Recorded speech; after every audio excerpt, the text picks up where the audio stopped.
Ladies, marunong ka bang tumingin or ramdam mo ba kung ang lalaki ay L na sa iyo?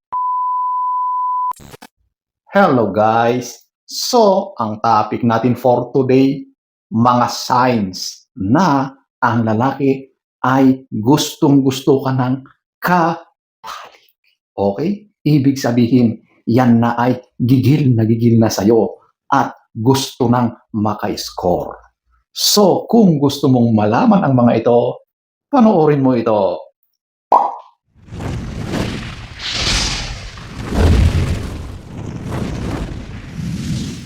Number 7. So, ito, yung sumisikip ang kanyang pantalon. Oh, ano ba yun? Bakit sumisikip? Nako, so ibig sabihin yan, kaya yan sumisikip dahil yung nandoon sa baba ay nagpupumiglas, bumubukol, lumalaki, nagagalit. Yan ang isa sa obvious na sign na kapag magkasama kayo tapos napansin mo doon sa baba na bakit parang ang sikip-sikip na, parang nang mayroon ng gustong kumawala, gustong sumabog, di ba? So, kapag ganon ang nakikita mo, ang nawi-witness mo dyan sa lalaki na yan, nakaharap mo, ibig sabihin ay yan na, ay gigil na sa iyo. Hindi na niya kayang kontrolin yung nararamdaman niya, kaya yung si Junjun niya ay talagang kusa ng nabubuhay. Nagsasarili na yan. Hindi na niya kayang awatin, di ba? Isang sign yan, napaka-obvious yan. Kapag nakita mo yun, nako, sigurado na maaring tatamaan ka rin or baka maengganyo ka rin, di ba? Number 7. Number 6, ito yung inaaya kang mag-date. Mag-date na kayong dalawa lang. Oh, of course, talagang ang lalaki, pinaghahandaan niya ang mga ganyang pagkakataon. So, kung talagang gustong-gusto ka ng lalaki, susubukan niya ang lahat para makuha yung ninanais niya at uumpisahan niya yan sa pag-aaya sa iyo sa date. Siyempre, kapag pumayag ka, aba, umpisa na yan ng isang mahabang kwentuhan kung saan patutungo ang pagkikita nyo. Pero sa panahon ngayon, kapag nagkita ang lalaki at babae na kayong dalawa lang, madalas papunta yan sa isang masayang pagsasalo. Okay? Ganon naman ang nangyayari ngayon eh. Tsaka, hindi ka naman papayag makipagkita sa isang lalaki na kayong dalawa lang kung hindi mo siya gusto, kung hindi ka rin handa sa bagay na yan. Okay? Alam na natin ang maaring mangyari dyan. Kaya, kapag pumayag ka na makipagkita sa isang lalaki, ibig sabihin, alam mo na rin ang maaring mangyari along the way sa inyong pagkikita. Maging handa ka. Okay? So, ayan po, ang number 6.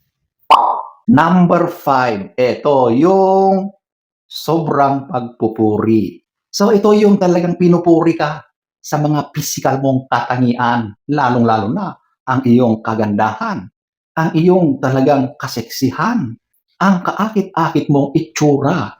Kapag ang lalaki ay nagsasabi ng mga pananalita na labis-labis na flattering, talagang nakakaengganyo ang kanyang mga sinasabi, may purpose yan. Gusto niyang malaman mo or magets mo ang mensahe niya. At ang message na yun ay, yun, gusto ka na niyang ma-ka-es. Ganun po yun. So, kapag napapansin mo na lagi kang pinupuri, medyo nakakailang kapag hindi ka sanay, di ba? Or maaring nagugustuhan mo rin kung type mo yung lalaki, flattered ka, di ba? So nakabase na lang yan kung paano tanggapin ng babae ang mga moves or sinasabi pambobola ng lalaki na yan. Pero kapag yung ganyang uri ng papuri na labis-labis, ibig sabihin ay yun ang gusto ng lalaki. Number 5. Number 4, ito yung late night text or calls. So ito yung magugulat ka na lang kasi hindi naman kayo talaga textmate or chatmate. Pero paminsan-minsan ay nagpapalitan kayo ng mga ganyan. Pero lately napapansin mo na kapag gabi na, lalo na sa alanganing oras, andyan siya, nagchat-chat sa'yo or nagte-text. or nag-a-attempt pa na tumawag, 'di ba? Alam mo, yung mga ganyang mga galawan, isa lang ang ibig sabihin niyan. Bakit sa ganyang oras ng gabi? Kasi alam niya na tulog ang mga tao. At minsan kapag gabing-gabi na, iba na rin talaga yung mga mood natin sa mga ganyang oras ng gabi. Parang may nangyayaring kakaiba, di ba? So, kapag nagte-text yan, tapos ang mga banat niya ay medyo kakaiba na, alam mo na, ang ibig sabihin ng lalaki na yan, gusto niyang umiscore sa iyo. Okay? Siyempre, binobola-bola ka niyan kung ano-ano ang mga diskarte niya, di ba? Pero madalas, nagtatagumpay ang mga ganyang diskarte, promise. Lalong-lalo na kapag inaccept mo na yung ganyang mga advances niya, tuloy-tuloy na yan. Yung chat, text, nagiging voice call, hanggang sa nagiging video call, hanggang sa kung saan-saan na napunta. At baka magkasundo pa kayo na mag-meet up na lang kayo sa labas, di ba? So, kapag ang lalaki ay tinetext ka, tinatawagan ka sa oras ng gabi, ganun ang ibig niyang mangyari. Number 4, number 3, aayain ka sa inuman. Alam nyo, kahit walang balak yung lalaki, kapag inaya ka sa inuman at sumama ka rin, magkakaroon na yan ng palaisipan. At syempre, alam niya ang mga galawan sa mga ganyang mga activities, di ba? Alam nyo kasi, kapag lasing na yan, na tinamaan na yan ng espiritu ng alak, nagbabago na yan. Okay? Iba na ang kanyang galaw. Iba na ang kanyang judgment. Mas nagiging mapusok na yan. Mas nagiging marupok. Ganun po yun.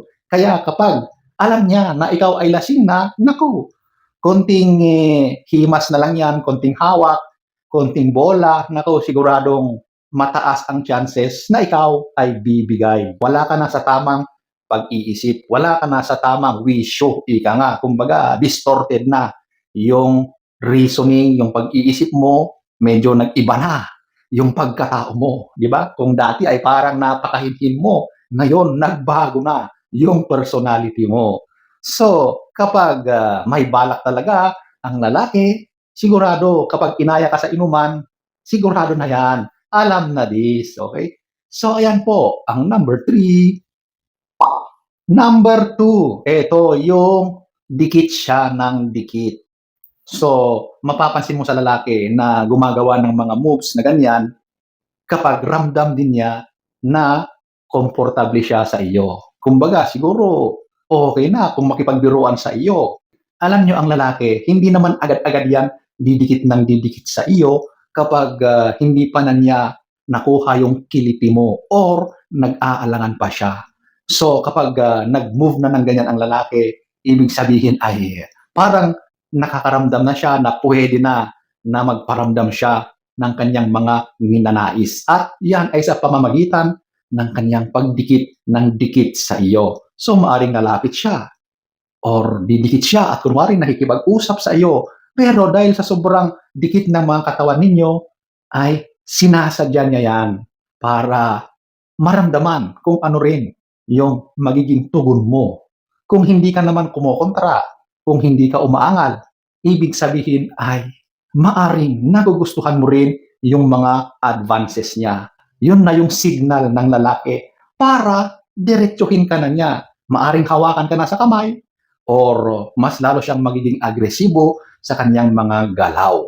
So ladies, yan po ang number 2. Number 1, ito yung magpaparamdam yan sa text. So ladies, alam nyo, kapag ang lalaki ay may binabalak sa iyo, gustong-gusto na niya ang ganun na makipag-S na sa iyo, dadaanin muna niya sa text. Of course, yan yung pinakasimpleng maaari niyang gawin. Didiskarte yan sa iyo. Papakiramdaman niya kung ano yung mga isasagot mo sa kanyang mga tirada sa mga text. Siyempre, kapag ang lalaki ay gusto niyang ipahiwatig yung intensyon niya, ang mga text niyan ay agresibo. Ibig sabihin, meron siyang gustong mangyari at talaga namang sa mga text niya, mararamdaman mo ang ibig niyang tukuyin. So, kapag pinatulan mo ang kanyang mga text, sign na yan na magmo-move on na siya sa next move. Ibig sabihin ay interesado ka rin sa kanya, sa mga gusto niyang mangyari. Number 1. So, ayan po ang ilan sa napakaraming mga signs or ginagawa ng lalaki kapag yan na ay nanggigigil na at gustong-gusto na niyang maka-score sa iyo. So, ladies, sana ay nagustuhan nyo ang ating topic for today. Next story time. Don't forget to subscribe.